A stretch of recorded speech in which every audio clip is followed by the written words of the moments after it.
Paper Mache Mask Intro and Sketches page, second 6 weeks, week 4.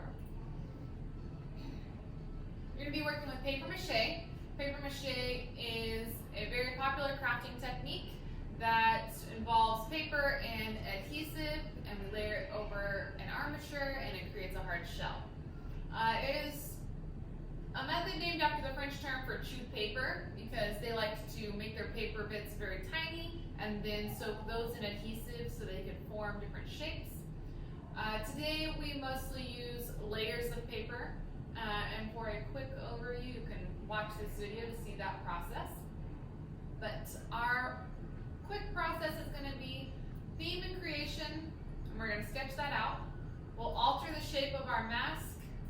We'll build up some different form. We'll add small details and texture, and then we're going to paint it. Okay, so you see some elements of art there. Shape, form, and texture should be familiar for us. We will learn some of those other vocab words as we move on.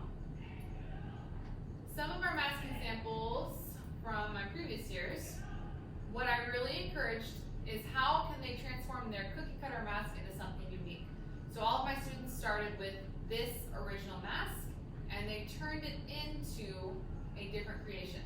2 very different masks coming from that same object. Okay? So you can see different shapes but smaller raised details. Again, different shape, larger mushrooms and vine work.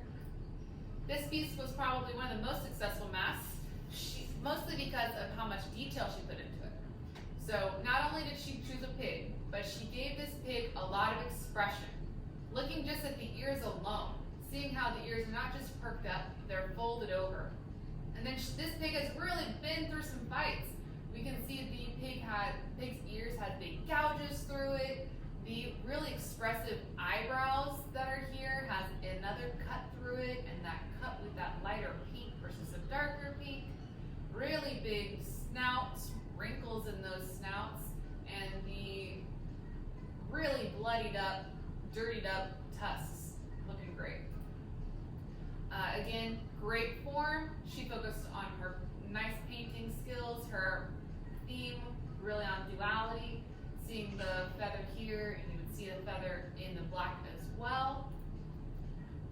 Larger shapes are encouraged, even things that come off, like this one here, attaches in 2 points, and it appears even more 3D because it has a spot going through.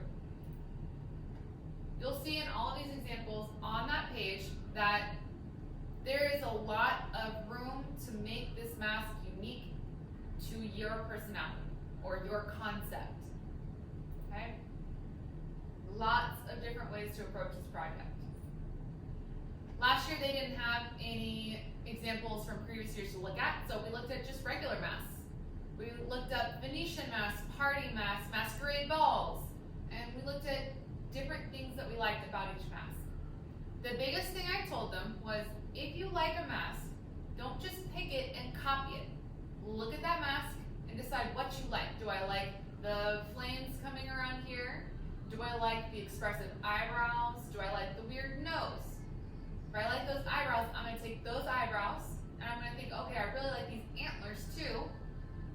And then I really like the smile that's going on down here. So I'm going to take all 3 of those elements and I would make a new creation out of it. Okay, because even if I take this mask and I recreate it exactly, that is going to show my skill and mastery of the sculpting material, but it's not going to show any creativity. So, while looking for creativity and imagination in this project. Okay, let's go back. Okay, so looking down here, we'll see that this is the sketch page, which is going to right here. So make sure you put your name at the top, first and last, whatever your period number is. These sketches, front and back, is going to be a minor grade. Okay, the things I'm looking for is how you plan to transform your mask. Remember, transforming your mask, when I'm talking about that, is how can you turn this cookie cutter mask into something unique and different. Okay, and so to do that, you need to think about about how you can turn this mask into something unique and different. What shapes are you going to change? What details are you going to add? And that's what we need to see, what specific shapes, forms, and textures you're going to use to transform it and to convey your message or whatever your mask idea behind it is. Right? And thirdly, I'm looking for unique creativity. Okay? So this side here is going to be a specific formula for creating your theme. We're going to look on the board for that. So the theme here for this one is a mad scientist's creation. So imagine if a mad scientist is working, sorry about that. We're going to turn here. There we go.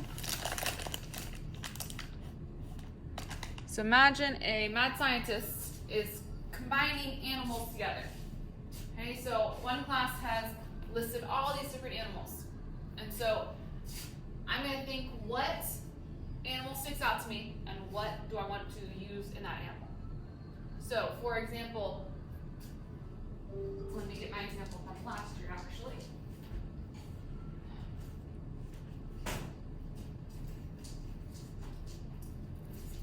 So we can see here that I have stylized bunny ears, and I have a bird's, let's say, flamingo, okay, or a parrot's elongated beak. So then in my blanks, I would say my animal is a bunny, and part of the animal I used was ears. Animal is a parrot, part of the animal I used, beak. Okay? And lastly, we want to give some character or some personality to your animal, to your mask creation. And so that's when it says character and how you're going to show it. So we need personality. We've listed out some different personalities, occupations. Any of these can be used. So the one that I did was royalty, and the way I showed that was with a crown.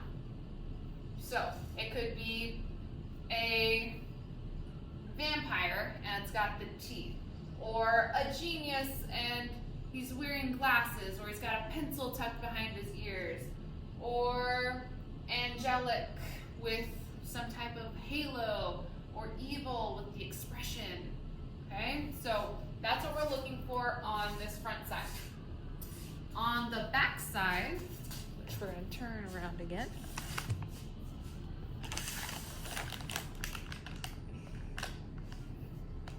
on the back side of our sketching page, it's a little more open-ended. So if you had another idea for a mask and you don't need a formula like the first side does, then I want you to tell me what is the inspiration behind your mask. And I want you to describe to me why it's important or what story or emotion it's telling. Why is it important to you? And tell me where you got the idea. Remember, do not look at one thing and take all the parts and make your mask look exactly like it. Take bits and pieces, especially with somebody else's intellectual property.